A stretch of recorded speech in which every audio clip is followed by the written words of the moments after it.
Hello and welcome to Virtual Face-to-Face with Dr. Bruce Jarrell. I'm Alex Lakowski, Executive Director of Media Relations. Today, Dr. Jarrell will explore predicting, managing, and learning from crises with two special guests, Linda Gooden and Norman Augustine.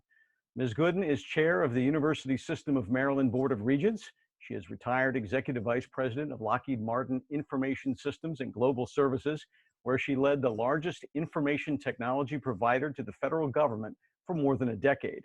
She's also a member of the boards of directors of major corporations and a champion of STEM education. Mr. Augustine is retired CEO of Lockheed Martin Corporation and has served in leadership roles in several aerospace companies and in the Defense Department, most notably as acting Secretary of the Army. He has also served as chairman and principal officer of the American Red Cross, on numerous boards of directors, and as the leader of special government committees studying the future of U.S. spaceflight and U.S. activities in Antarctica. I should note that Mr. Augustine is also UMB's inaugural President's Distinguished Scholar. Welcome to you both. Before we begin, let me say that this program is being recorded and will be posted on our COVID-19 website, umaryland.edu/coronavirus. A little later in the program, the audience have an opportunity to ask questions of our panel. Please use the chat function to post your question. When the time comes, we may call on you to ask your question, so please listen for your name and be ready to speak up. And now here's our host, UMB Interim President, Dr. Bruce Jarrell. Thank you, Alex, and greetings to all of you who have joined us for an hour on UMB issues. Many of us have said that we have never seen anything like the COVID virus before. It's so worldwide in its impact. It hits at home, it hits abroad. And yet, today we have two experts with deep experience in both the corporate world and in the higher education worlds. And I expect that each of them have seen some pretty significant events, disruptive events in their careers. And even though perhaps it wasn't a disruptive event like the COVID virus, there were other disruptive events. So I'd like to start with Mr. Augustine with a question of, so Norm, I remember you used to tell me you carried a list in your pocket of the 10 most important things that could destroy your company. You've obviously seen some big disruptive events. What stands out in your mind? What was it? How did you respond? Was your company resilient when that disruptive event occurred?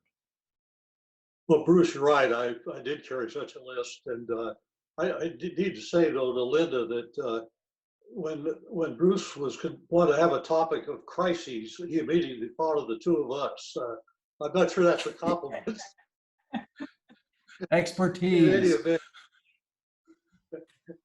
I did always, when I was CEO of Lockheed Martin, and before that at Martin Marietta, I carried in my pocket a list of the 10 worst things I could think that might happen to our company. They were things like a corporate aircraft crash with a bunch of the senior employees on board, a tornado hits a major factory, a major contract gets canceled suddenly, and things like that. And my list of 10, one of them actually occurred, not exactly as I predicted it, or not predicted, but it listed it. And one other occurred that just before I put my list together, when I was, my boss was the CEO at the time, and I was below him. The one that stands out in my mind, probably the biggest crisis of my business career, occurred in 1989. And just prior to that, I'd been writing a book with a friend of mine who was head of the Arms Control and Disarmament Agency, and we were writing a book on national defense. And our company was, of course, heavily involved in national defense. And I became very convinced that we were about to see a major cut in the defense budget. There were, I think, reasons to expect that. I didn't foresee the Soviet Union coming to an end, or the Cold War ending in 1989. But just overnight, the Cold War ended, and it was such a great event for the world. But for the aerospace industry, it was truly a disaster. In the next 5 years, we lost 40% of our employees in the industry-wide. It was 640,000 people lost their jobs. Three-fourths of the company and industry disappeared almost overnight. And we had the advantage that having sort of foreseen a cut coming, not for the right reasons, we had a strategy. And when it turned out, there were only kind of, I used to say there were three choices. You could integrate, disintegrate, or evaporate. And putting the evaporate aside, which meant don't change, just keep doing what you've been doing and try harder. The integrate and the disintegrate referred to you could go out and buy other companies, or you could break up your company and sell off the pieces. And we were not at all inclined to break up the company, even though that was probably the better short-term strategy. And we decided to integrate. And so we started buying other companies when their prices had dropped.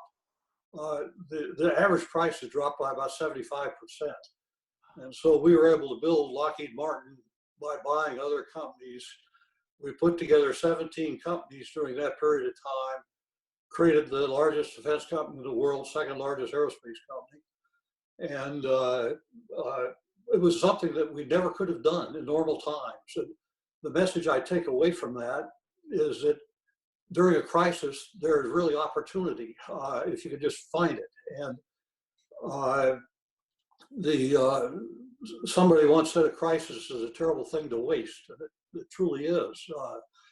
In our case, we were able to build a great company that we couldn't have otherwise built. Today, I think this is kind of a wake-up call for maybe we should take global warming more seriously as a world's population. Maybe we should worry about moderate-sized asteroids hitting the Earth. Maybe we should, well, go on down the list. There are things that we ought to be paying attention to. Also, I think we could learn different ways of doing business. Those are the sorts of things that occur to me as having been the crisis of my life, business life. So Norm, what was it about your leadership and the leadership of others in your company that made your company so resilient and to come out of that crisis as such a strong company? What were the elements of the leadership? Well, I think to begin with, we had a truly great team, and Linda was part of that team, I should mention. And, everybody had their own thing to do, and no one person gets a lot of credit. It was a group. And we liked working together. We were friends as well as business colleagues. I think we had the advantage that we had foreseen that there was going to be a big cut. And so we had a strategy all put together when this happened. As I say, it was much worse than we expected. But we really were better prepared than I think most or maybe any other company in the industry.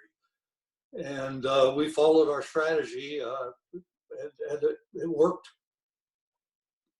So having a strong team put together and working well together was a major advantage that you had over others, it sounds like. Absolutely, that and having a strategy. We knew exactly what we were going to do. Gotcha. So once you got through this crisis and you emerged as a better company, there must have been some big take-home lessons that you learned that you could have done better before the event and that you would want to do better now that you're after the event. Do you have in your mind kind of what those kinds of issues might be, the lessons you learned? There were lessons. One of them that's kind of, to me, counterintuitive. That was we were going to be making huge change. I mean, combining 17 different corporate cultures in a couple of years is not easy. And the thing that we learned was that if you have to make major change, don't listen to the argument that says you have to give people a chance to get used to this. You have to take your time. You have to do this gradually. It turns out that people can stand change. What they can't stand is uncertainty. And I learned that when you have to make a major change, do it and get it over with. And then start out in the new plan. As I say, that's not, to me, intuitive. I would have said you've got to do it slowly and let people get used to it. But I'm absolutely convinced that's not the case. Yeah, so we will find ourselves in exactly that category when it comes to UMB, because of course we are online now, we're teaching online. That is a major change for many of our faculty and staff, and certainly for our students as well. So for us, I just listened to what you said, and the message I heard was, let's not dilly-dally about it. Let's really get our act together and get moving with getting more expertise relative to learning in a remote manner. That's what it sounds like. Now, Linda, did we get you back? So you serve as the chair of the Board of Regents, and by golly, we've got ourselves a major disruptive event here, don't we? Yeah. So from your vantage point, what are the key elements that we need to address in the next couple of weeks to months to make our system better than it was before, and certainly responding to this particular crisis? Drawing on all of your expertise, both in higher education and Lockheed Martin and that world. Yeah. Well, Bruce, as you might guess, I've thought this through pretty long. As business people, when most of us think about a major crisis situation, our attention tends to focus on the people, the process, and the technology required to, mitigate the crisis in the moment. Today, most leaders understand the value of crisis management, which is a bit of an oxymoron, as most crises, by their very nature, are difficult to manage. In fact, good leaders have comprehensive risk management systems. They have formal crisis management plans, they have crisis communications plans. And these tools are generally developed thoughtfully, with extreme attention to detail. Many are even quantifiable. And every leader talks about the need to prepare for that black swan event. And most of the leaders believe they are prepared. And most are, up until the crisis occurs. Or as Mike Tyson eloquently stated, everybody has a plan until they get punched in the face. I currently serve, on a number of boards, as you mentioned. All of them have risk management and evolving crisis management plans. I spent my entire nearly 40-year career in the aerospace and defense business, first at General Dynamics and then at Lockheed Martin for 35 years. In the aerospace and defense business, as Norm pointed out, we do hard things, often things that haven't been done before. So we think about risk and risk mitigation every day with every program. And I've led through a number of crises. However, since Norm is really addressing business, I'll focus on my time as chair of the Board of Regents.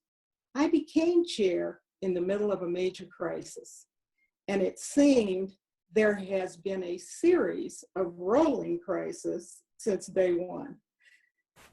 A child, someone's son, someone's brother, someone's friend had died.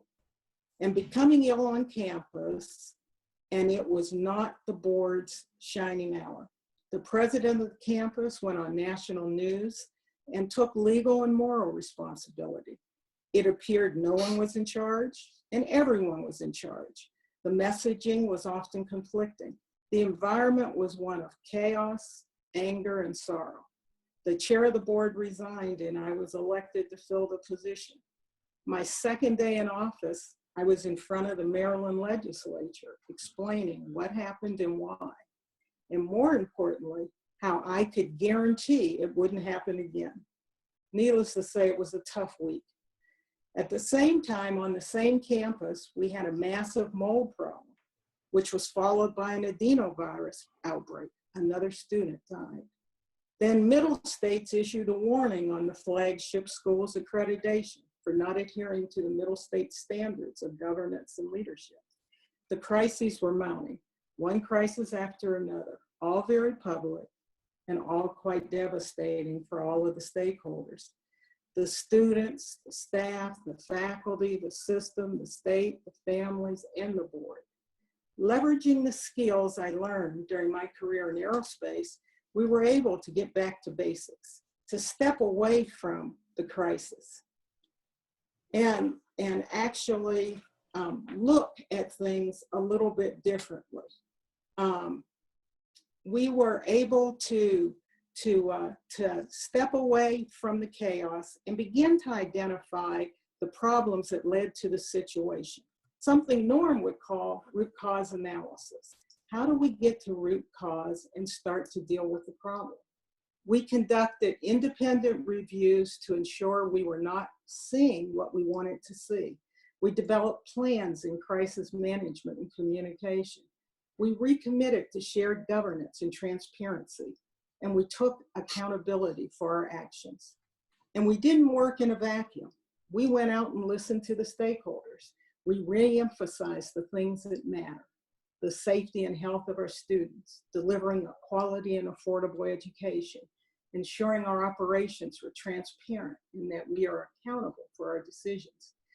To help, we brought in a strong communications firm to effectively communicate with all of our stakeholders.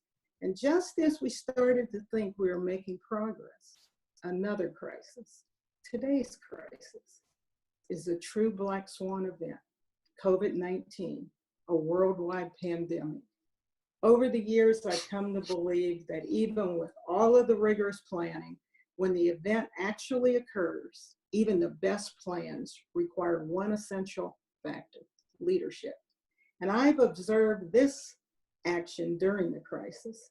As I noted, I work with a number of organizations. If you examined any of their risk management plans, they would all include a pandemic as a discrete risk.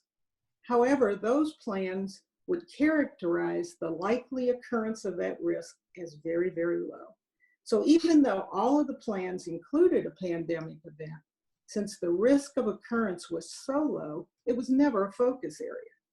There were many more important things, like who would win the election, what was happening in enrollment, and when would the economy go into the next downturn and impact our budgets. And so, as we went about our merry way, no one had ever experienced a pandemic. So realistically, how do the risk planners prepare to effectively mitigate an event that no one has experienced? The last time we had a pandemic was 102 years ago. People are living longer now, but unlike elections and budget impacts associated with the downturns in the economy, there was no firsthand knowledge of how to address a pandemic. Then the unexpected, the low-risk event occurred. We are confronting a major pandemic. People are dying. It's highly contagious. The economy's failing. We are dealing with a black swan event in real time. Looking at it from a USM perspective, there was a number of obvious questions. How do you prepare 172 students to leave on Friday and return to an entirely different venue the following Monday? How do 42,000 employees transform into their new roles? How do you provide food and shelter to students who can't get back home?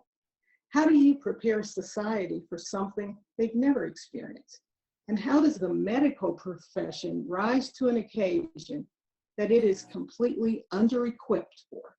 How do we even know who has the virus and who doesn't? Again, I strongly believe the essential factor is leadership. Leaders understand the need to quickly understand and engage while working through complex uncertainties. Leaders understand how to integrate strategy and technology to influence others and manage through the initial crisis, which is generally in very risky environments that often experience unforeseen shocks and disruptions. Leaders are authentic and demonstrate the highest degree of ethics and integrity. People trust them. Leaders also know they should never waste a good crisis. Somewhere through the chaos and uncertainties, people rise to the occasion. They find new ways to get things done. And some of the new ways are actually better. Leaders can capture those methods and ideas to make the future even brighter than the past. Fortunately, the board did something well. As a board, we hired an excellent leader, our Chancellor, Jay Perlman, who is leading us through this crisis. Jay is a man of honor and integrity, and he is a doctor. President Kennedy said, when written in Chinese, the word crisis is composed of two characters. One represents danger, the other represents opportunity. Clearly, every crisis situation has both. Leadership makes the difference. The ability to make decisions quickly with limited data, the ability to marshal the necessary resources, the ability to motivate the team to keep everyone moving forward when the end is not in sight, the ability to communicate to all of the stakeholders. And at the core of all of these things is leadership.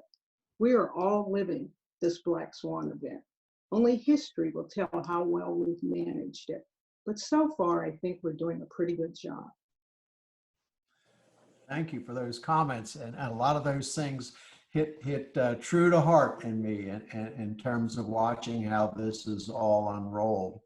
And in fact, the adjustment that we've all had has been, how do you get online and how do you manage an empire like UMB, or in your case, USM, or in Norm's case, in your case, Lockheed Martin, or something larger. And that's something that none of us, I'll speak for myself, have experience in doing either. I'm the kind of person who likes to interact personally with someone and have a discussion. And now all of a sudden I can't do that. I can't watch your body language as well. I can't see all those things as well. So it's been quite an adjustment. So Linda, you managed a very far-flung empire with Lockheed Martin, and you did it through technology, and you did it all over the world. What are the kind of secrets that we need to learn from you? Because we're sort of doing that same thing now by the seat of our pants. So what's there to learn about how to do that better? I think the most important thing is to have backup communications so that you don't end up in this situation. And so, I mean, one of the things that we do, you know, in the real business world is we build resilient systems so that you do have redundancy and you do have backups. But the other important thing is communication. You know, as people are going through these crises, there's natural fears that everyone has. And having the ability to communicate with people and tell people what's happening. I think the governor of New York is a perfect example. You know, all of us look forward to that briefing every day. We're not in New York. We're not New Yorkers. But just the fact that he can very easily communicate what's going on, what he expects to see, where he expects things to go. Communication is extremely fundamental when you're in a crisis situation. Norm, do you have anything to add to that? Well, as usual, I think Linda got it just right. Also, the form of communication can be very important, and you have to be prepared ahead of time. And just to give an example, going back to the dark ages here, one of the things we discovered was that when you sent emails to people, they didn't pay much attention to them because they got so many of them. And if you had something to convey that was really important, one of the things to do in those days was to send them a letter. And if they got a letter at home, they would read it. And so we used to have 100,000 sheets of paper in stock with a letterhead on it, just in case we needed to communicate with everybody in a way that we knew they would read it. And today, you can substitute paper for being sure everybody has a way to listen to you on their home computer, or if they don't have a home computer, to help them get one. Yeah, my solution to that was always to pick up the phone and call somebody because that was a direct conversation. I realize you can't do that if you get too large, but it's a nice way to get business. And of course, I've learned from my children that they answer texts, but they don't answer emails. So text works really well for me as well. That's been a good thing. So I think we've got a few questions, Alex. Yes, we have Jeff Martin. Jeff, if you're there, would you like to ask a question?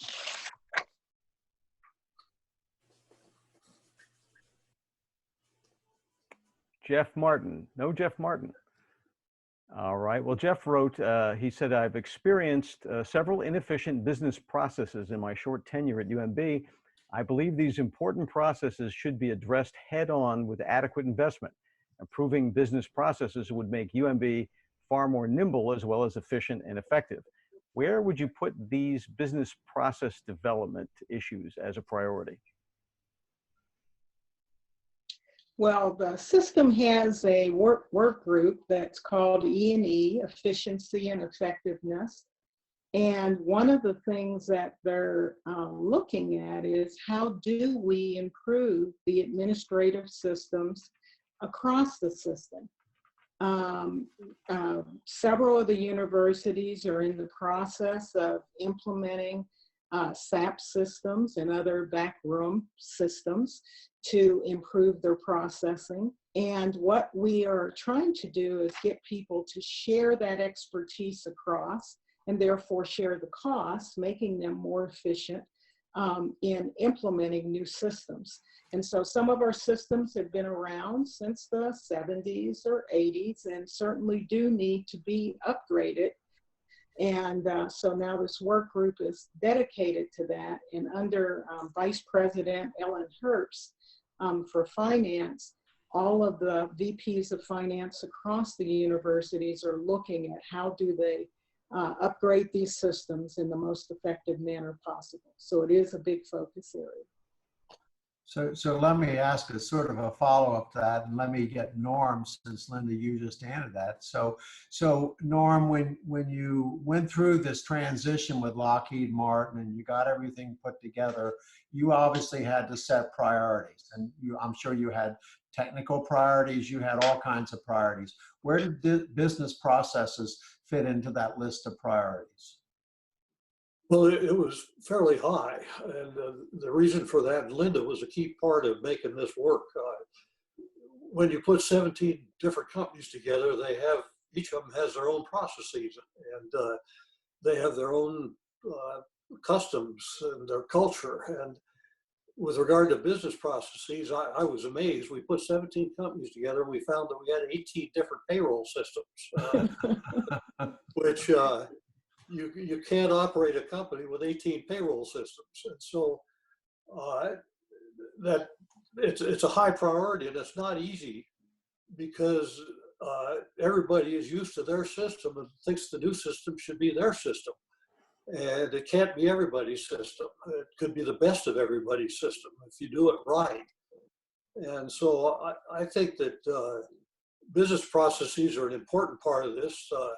I think the highest priority is to establish the culture of the new organization, or the organization after the fact. And in our case, when I go talk to our employees, I always try to emphasize just a couple of things that were important to me. That one was that we would operate ethically and that we would obey the law.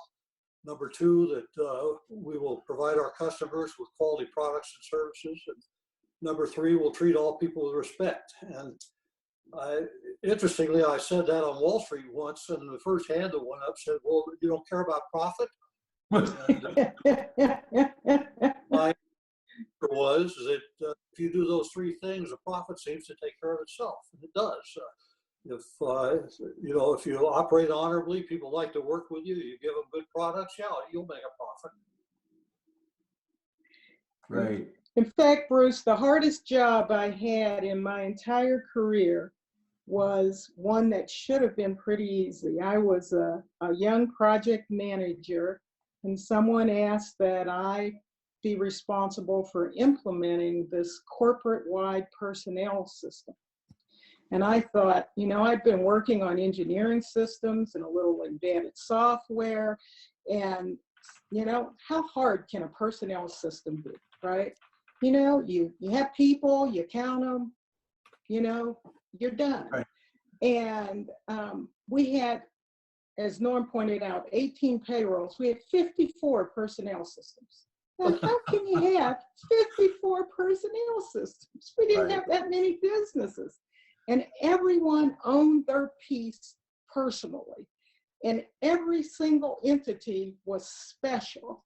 And if you were an engineer in Colorado Springs, you were different than an engineer in Vandenberg and different than an engineer at Kennedy Center. I worked my way out of that job pretty quickly because there was no winning that game. And yeah, we finally did get a single personnel system, but a lot of people died along the way. Yes. Yes.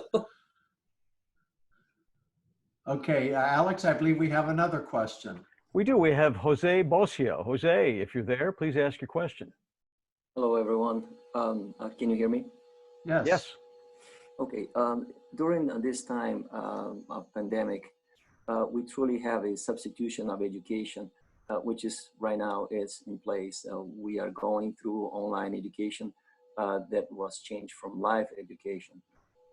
Therefore, we must be creative.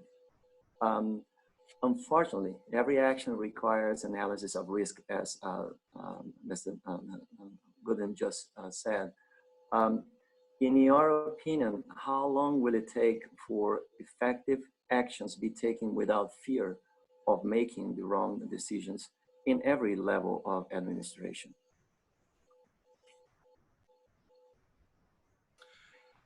So you're asking a question, I think, of innovation.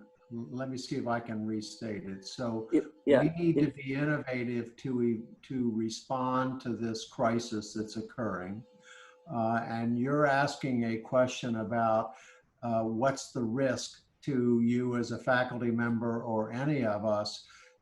What's the risk to our careers if we try something innovative that's a little bit different from the way it was before?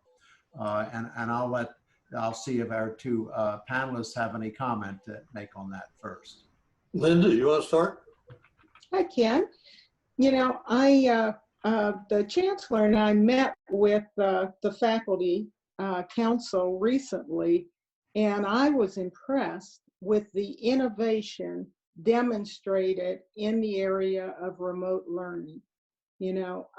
I think that with every crisis, there will be people who come up with ingenious, unique, and innovative solutions. And many of those solutions will turn out to be a lot better than the traditional solutions. Now, you're never going to get anywhere if you're not willing to take some risk. I think it was Colin Powell who said, one should be willing to take prudent risk if there is a strong enough return. And the return is going to be the education that the students receive and the fact that they're able to do it even though they're in this crisis situation. And so I think you're right in perceiving that there is risk, but I think the risk is worthwhile, and that some of these innovative things that you come up with and that many of the faculty members are evolving are going to turn out to be in the long term just better ways of teaching. Norm, over to you. Okay, Linda. My view is much like Linda just stated. I think that if you're not willing to innovate, there can be no progress. We'd be having this discussion by mail. But innovation does entail risk, and there's no question about it. It may be risk to a career or a risk to a project or what have you. And the key, of course, is to be sure that the risk manages, the risk balances the outcomes that there might be. Is the result worth the risk you're taking?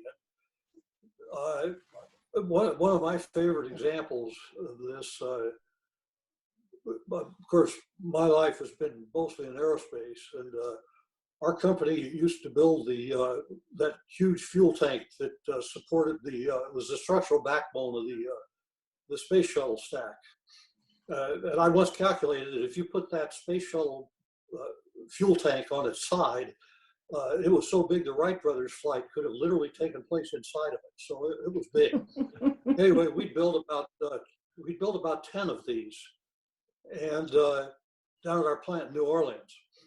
And they had flown and done done very well. We got a contract from NASA to take 8,000 pounds out of the weight of the tanks so they could have more payload. And the engineers got 7,200 pounds out, and the last 800 pounds just weren't coming out. And one day I wasn't there, but I'm told about this. There was a group of engineers standing around a drawing table in those days and debating how do we get 800 pounds out of here. And they had all these wild ideas. Turned out there was a young fellow from the factory who was walking by and happened to hear the debate and stopped and listened for a while. And at some point he said, why don't you not paint the fuel tank white? And there was silence. And finally, one of the engineers said, well, space hardware is always painted white. And he said, well, why don't you not paint this space hardware white? And with that, there's a scramble of the computers, and somebody comes back and says, you know, the paint weighs 800 pounds.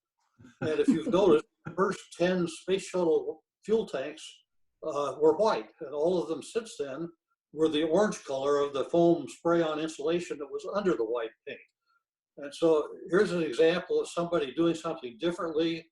He probably thought he was taking a risk because they'd bark back at him. I didn't know, what do you know about this? But he took a risk, and there was a huge payoff for the company, and he got some credit for this too, needless to say. That's nice. Great story. Great story. Alex, you got another question for us? Yes, we have Aphrodite Bodycomb from the HSL. Aphrodite, are you there? Yes, I'm here. Can you hear me? Yes, go ahead. Okay, so my question is, how do you gauge when a decision is best made at an upper level or better decentralized during a crisis? So is there a rule or a method?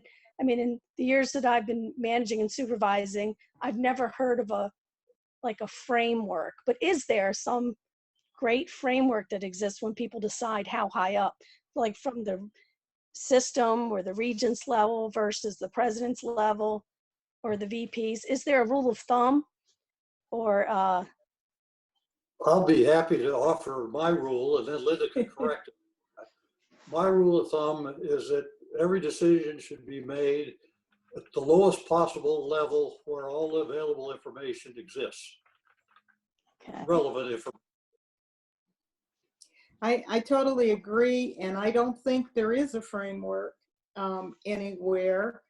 I think that that some of the best decisions, as Norm pointed out, are the ones that come from ground level. I mean, the story that Norm just related, this was not the senior guy who came up with this idea, but yet the idea probably saved the program. So it's real important that people who are actually there and can see what's on the front line have the autonomy and are empowered to make decisions for the organization. So how do you get then their input? How do you enable those people to be able to make those decisions and make it known that it's to the company and your own benefit to try to move these decisions to that level? Well, the best decisions are made by the people who are closest to the action. If they have the total purview of information that relates to the decision. And the opposite to that is you elevate every decision to the top. And I can remember sitting in many meetings where I knew less about each individual aspect of the meeting than the other people who were in the meeting, but my job was to integrate. And that's important. But if you keep elevating every issue to the top, the situation saturates, the management saturates. So I think it's really important to make decisions. What was it? There's a saying about whoever ordered the charge of the light brigade wasn't at the battlefield, or there's a saying about that. Much better to have the person who's at the battlefield to make the decisions, unless there's another consideration. And we're seeing this right now, that the scientists are making a presentation of the impact of science as it relates to COVID. But also there are other aspects, there are economic aspects and so on. these have to be brought together. And so no one group can make the decision. And that's why it comes back to, Linda, what you said before, and that is that leadership matters. Right. And yeah, and it depends on what the decision is. I mean, you know, there are day-to-day decisions in a crisis where the people, clearly the people on the front lines need to make those decisions. And then there are higher level decisions, policy decisions that say, you know, what's the right policy overall for the entire organization? And clearly those have to come to a higher level. And so, you know, there are many different decisions that are necessary as you experience a crisis. But, you know, in general, you know, it's always the person with the most information that should be making the decisions at that point in time. Okay, Alex, you got another one or two there, I see. Yes, Tim Casey has a question that involves, of all people, William Shakespeare. Tim, are you with us? I am indeed. Thank you, panelists, for joining us today. Mr. Augustine, you once co-authored a book entitled Shakespeare in Charge with Ken Edelman about the best examples of leadership. Are there any Shakespearean characters, such as Henry V or Hamlet, from which we can extract some wisdom during this crisis? What a great question. Thank you. That means you and my mother bought the book. I wonder who the other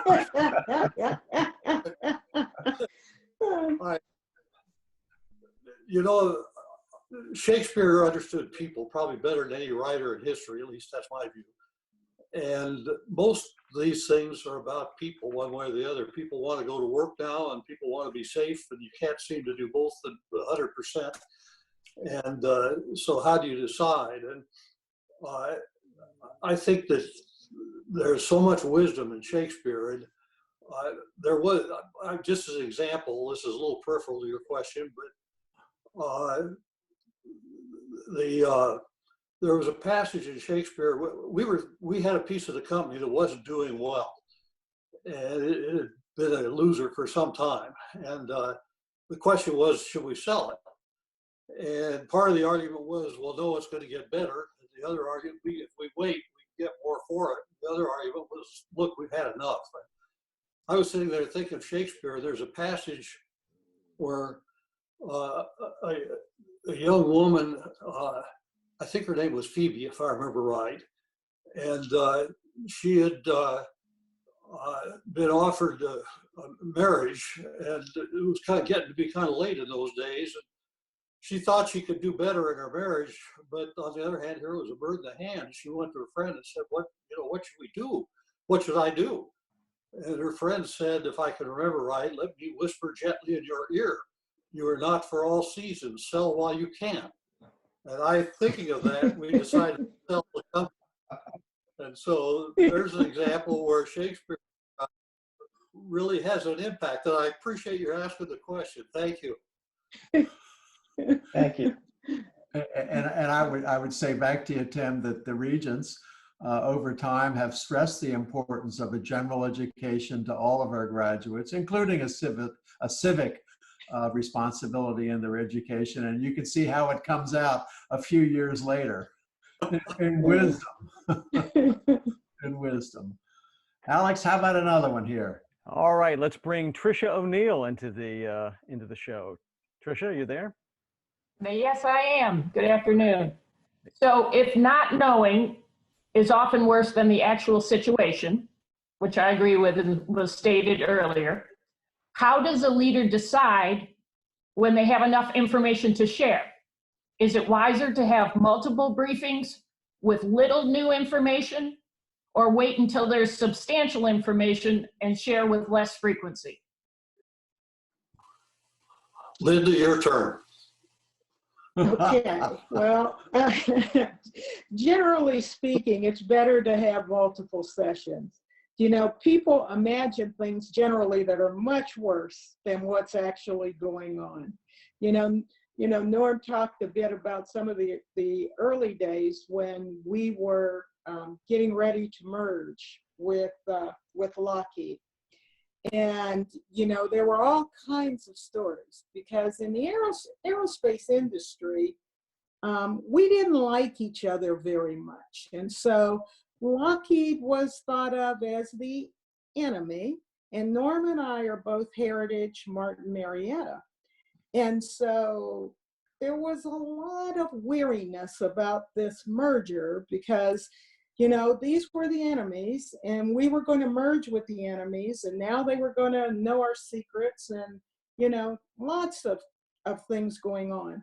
And so very quickly, the leaders decided that they really should have a series of town hall meetings, and that they should tell people what we were going to do, where we were going, and they were going to suggest that we were better together,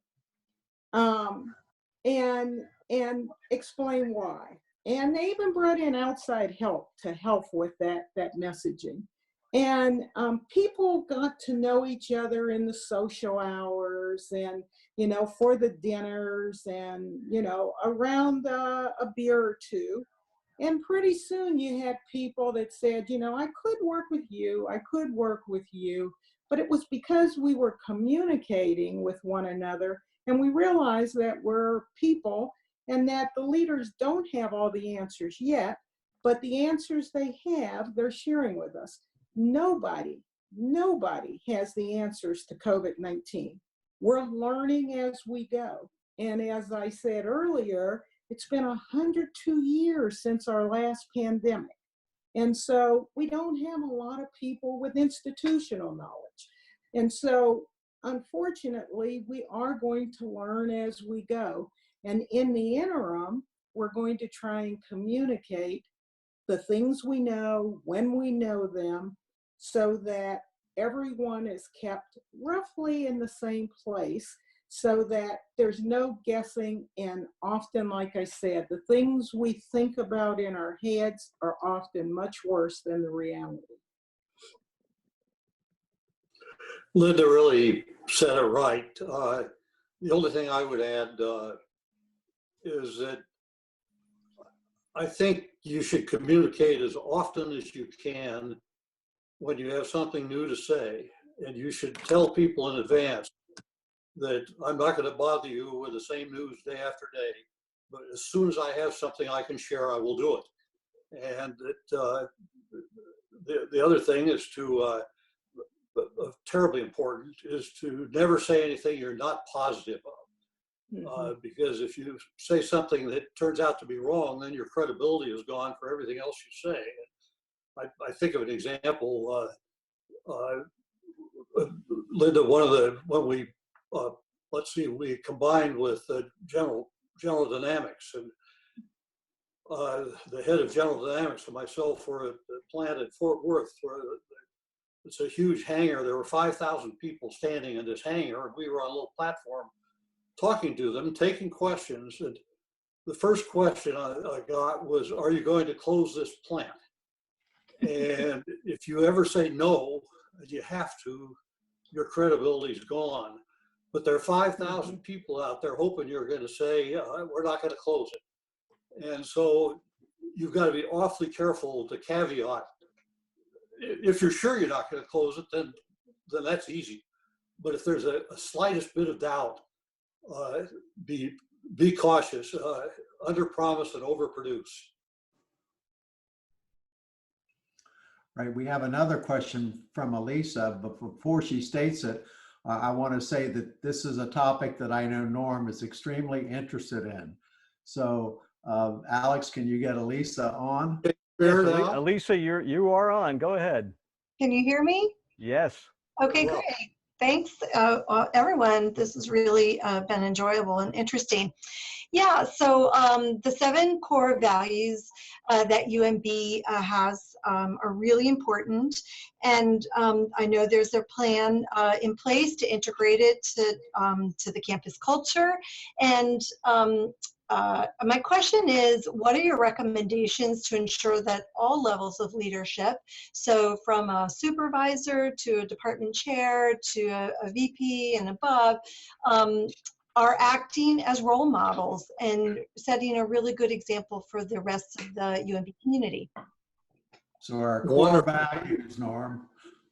Okay, well, a wonderful question. And the 7 core values at UMB are so critical. Not every university, most universities, I guess, have stated as succinctly as UMB has what the core values are. And if they're to have any meaning at all, the leaders have to live them. If the leaders don't live those, it's counterproductive to have values. It's better to have not state values. And I'm very much of the view that that those values could be implemented it boils down to communication. And let me share with you an example. When we were, but I'm sorry to keep going back to Lockheed Martin, but that's where I lived my professional life, much of it. When we were putting in an ethics program, what we did was have every single person undergo an hour of ethics training each year. And the first year, I decided that a good way to do it would be that I would brief the senior staff. I would give the hour briefing of our ethics training, of our ethics principles as a company. And that kind of put me on the spot. And then I had each of the people on my senior staff brief the people who worked for them. And that kind of put them on the spot. And then it went down through the company. We only did that the first time. After that, we had more professional people do the briefings, but it had the great advantage that, first of all, the people who were giving the briefing had to think about what they were going to say. And secondly, they realized that having said it, everybody's going to be watching them. And it turned out to be a very effective way to communicate. And the only thing I'd add to that is that the last page always said that leaders should walk the talk. And you know, the first time you read that, you go, walk the talk. And then it starts to sink in that it's not what you do or not what you say, but what you do that makes all the difference, because people are always looking. And they look at the leaders to see exactly what they're doing. And that's where they take their clues, which is why values and ethics really matter in leadership. Thank you. I think we have time for one more, do we, Alex? Yes, sir. We have Aisha Mutani. Aisha, are you on the line with us? Okay. Hello. Hello. Hi, everybody. And thank you for being here for us and, for sharing your thoughts. So my question was just something that we want to take with us home today from all your discussion with us. So I want you, if you can, share some effective ways, tips, or steps that leader can take when dealing with crisis like this without getting stuck. So examples like establishing core team to handle or have contact with. So I want something from you as an expert that we can share those steps with us, or ways or tips that everyone can take home from our discussion today. Thank you. So let me restate it. Please share some effective ways, tips, or steps that leaders can take when dealing with a crisis. Yes, does that get it, Aisha? Yes. Especially in this, if we have like something that they share with us in this crisis, that would be great for us to take with us as leaders or, I think the most important thing is to remember why we're all here. And we're particularly in the UMB setting, you're here for the safety and health of all the students and for all of the work you do to help in the medical system. And so when you think of it that way, your mission is extremely important. And as you deal with this crisis, you want to remember to separate fact from myth, and to remember that nothing's probably as bad as you think it is, or even as good as you think it is, and that you will get through this. you know, we get to the other side of every crisis eventually. And it's just making sure that we're communicating effectively with people, that we're staying true to our values and our culture, and that we are, in fact, staying on top of the facts. And in this particular crisis, that we're following all of the CDC recommendations so that we're not infecting others if we turn out to be asymptomatic. This is a unique crisis in that you know, it's an illness, and that any of us can be affected by it. And so keeping a level head, staying focused, and making sure that we're doing the things that all of the people tell us will help keep us safe is really, really important. Okay, Norm, anything to add to that? Yeah, just briefly, you know, Warren Buffett, when he answers that question, says that the task of a leader in a crisis or any other time is to tell the truth and tell it fast. And I think that's awfully good advice. Crises are covered with rumors. And Linda, I think you said the rumors are worse usually than the actuality. And people want to know the facts, even if they're bad. It's better to know them than to imagine something even worse. And so I think the idea of communicating and getting out there in front, telling what you know for sure, and say what you don't know, and let it go at that. Okay, I see we do have another question, Alex. We've got a minute or two left here. Well, we have, John, you mean John Kuskar. John, are you there? Do you want to ask your question? There, yes. I am. Thank you both for being here. So my question was about the intermix between recovery and strategy. So there's a lot of short-term recovery items that a university needs to worry about, but then you also want to make sure you're being strategic in that recovery. And so just wondering your suggestions on how to do that effectively. Thank you. Well, the problem you, of course, always face is the long term is kind of the draining the swamp part. The short term is fighting off alligators. And but in the long term, there are opportunities usually. I think in the short term, you've got to deal with the immediate problem because crises, the problems are big. But as you go through, we'll be thinking about what is it we might do differently. One, to prevent this from happening, and two, if it were to happen again, and three, what can we learn that is peripheral? For example, I, like probably many of the folks listening, probably averaged a day a week of my life sitting on an airplane. And I usually worked when I was on the airplane, but it was awfully inefficient. And having this conversation here saved some people a day from sitting on an airplane, perhaps. And this may be a better way to conduct many meetings than the way that we've been doing it all along. And it may be there's a better way to teach in certain circumstances. I wouldn't suggest for a moment this is going to totally replace face-to-face. But there are times when maybe you can bring in a Nobel laureate to give a lecture for one class that you couldn't do otherwise. And so I think this is rich in opportunity when we get done with the alligators, if we just sit down and try to think of what we could do. Yeah. There was a comment by one of our previous question askers saying, aren't we lucky now that we have the internet, which we didn't have 102 years ago with that pandemic? What would we be doing if we didn't have the internet these days? That came out of DARPA, did it not? DARPA and the military. So, absolutely. I thought Al Gore did it. Different internet. Any other parting comments since we're at our time now? No, well, Bruce, I'd like to thank you and Alex and for running an excellent virtual meeting. I apologize for my internet issues, but I did have a backup system.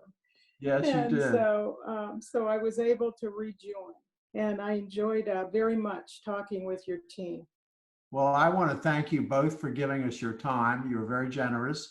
And of course, your depth of expertise comes through. Mhm. I think the two of you could go on telling stories for a long time.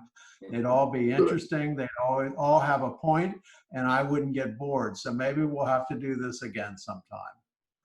So thank you very much. And I look forward to seeing you in real life one of these days. I do. Thank you, Bruce.